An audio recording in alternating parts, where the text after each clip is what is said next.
And right now it kind of looks, a little bit lame, but if we just go ahead and keep dragging this over and keep this line very thin, let's go ahead and drag this over a little bit more. And if that doesn't work, you can always drag this slider as well. So I want to get that one. It won't let me select it, so I'm just going to drag this that way. Okay.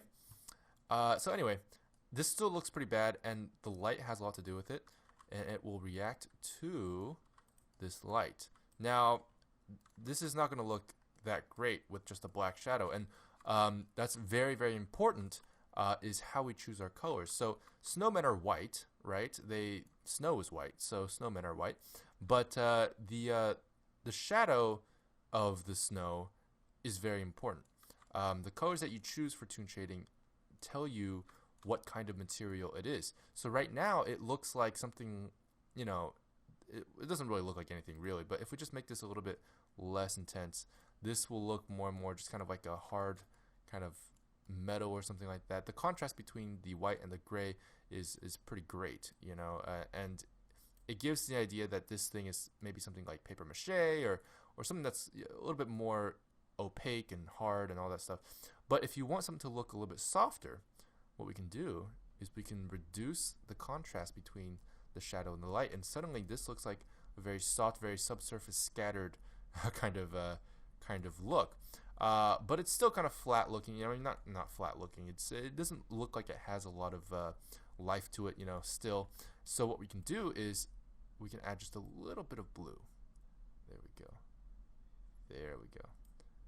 There we go. So by adding a little bit of blue in there, you get the snow, and then you get the bounce lighting of the sky built into the shadows, which makes it look even softer. So yeah, that's just something I really like to do with the color white. White goes really well with light blue in toon shading. So what you can do is just have that kind of you can move the shadows around and everything like that, but you have the basics of the toon shader right there. Let me go ahead and change this to the sun lamp because I prefer having a constant angle of light coming in instead of the point light. So let's go ahead and do that, something like that. Yeah, that looks good. That looks pretty good. I'll do something like that angle right there, just so we can get a little bit of the, yeah. Now there is a little bit of some jagged edges here and there which I want to solve, and we'll just do that by upping the subsurf to 2, which is what it's going to be during render anyway, so might as well take a look at what that looks like in the viewport. And now all our shadows are a lot softer. So just to expand on that, shadows are affected by geometry quite a bit, so that's why you want to make sure that this geometry looks good. That's why we chose these round shapes. That's why we chose these simple geometries. If they were more complex, like a human face, the shadows get very, very ugly. So not very practical there. I have an extra armature modifier. Let's just go and delete that. Delete that. If you ever see that red little thing there, that means it's not assigned to anything. So anyway, let's go ahead, and what I'm going to do is very quickly I'm going to go ahead and select the head, and I'm just going to select everything here, all the buttons, the nose, and the eyes, and then also the scarf. Let's go ahead and select the scarf as well, and then I'm going to select the body last. And what I'm going to do is I'm going to hit Control L and then M for materials, which is down here. Select materials, and now the entire snowman should have the same material. Oh, and I forgot about that guy, but we'll shade the mouth a little bit differently. I don't want him to have any shadows. I just want the mouth to be solid black, but we'll figure that out in a second. So now that they all have the basic toon shading pass, what I'm going to do is, while I'm deleting these extra armature modifiers, that's from the previous section, what I'm going to do is I'm going to go ahead and create a new instance of it. So I'm going to go ahead and call this snow first. And then I'm going to go ahead and hit this 9 button here, which is whatever color that, however many pieces you have that have the material assigned, that will be that number there. But I'm going to go ahead and click this button, which will create a new instance of the material. And I'm going to call this black, because we're going to make a button, which is going to be black. And we're going to share that with the eyes as well, I believe. So, and the hats. So what we're going to do is we're just going to change these colors. I'm going to make the shadow black. And what I'm going to do is I'm going to make the lighter color more of a grayish, And then what we can do is we can move this a little bit that way, make sure the shadow is nice and hard, and there we go. There we have. That's kind of a black toon shader, which looks pretty good. So I'm gonna go ahead and select everything else that needs to be black. So the other button, and then the eyeballs, and then the hat, and then we'll select this button last, and then I hit Control L M, and then there we have it. We have the black eyes, the black buttons. All right, so and I'm not gonna touch the mouth for now. We're gonna do that later. So anyway, what's next is the scarf. I'm gonna go and make this. Actually, no, I'm gonna make the carrot nose orange real quick. So let's go ahead and hit that 5, which is now a 5 button because we're reducing the number of users for the material. I'm gonna call this orange just to I'll call it carrot. I might as well call it carrot. It's the only orange object in our scene. So I'm gonna make that the shadow color a darker, kind of maybe a brownish almost even. And then I want the orange color to be the main color. There we go.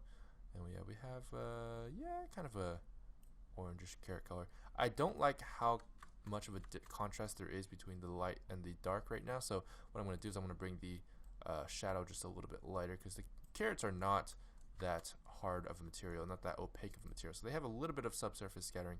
So you want that contrast to be as little as possible. So that looks pretty good. I think that's good. So there's that, and then we have well, first of all, this I just realized this shadow for the eye is very strange. And so what we're gonna do is I'm gonna make sure that this eyeball cannot cast any shadows, and it looks like it still is, but if you hit Shift Z, the shadows are gone. So it looks like the shadows being there or not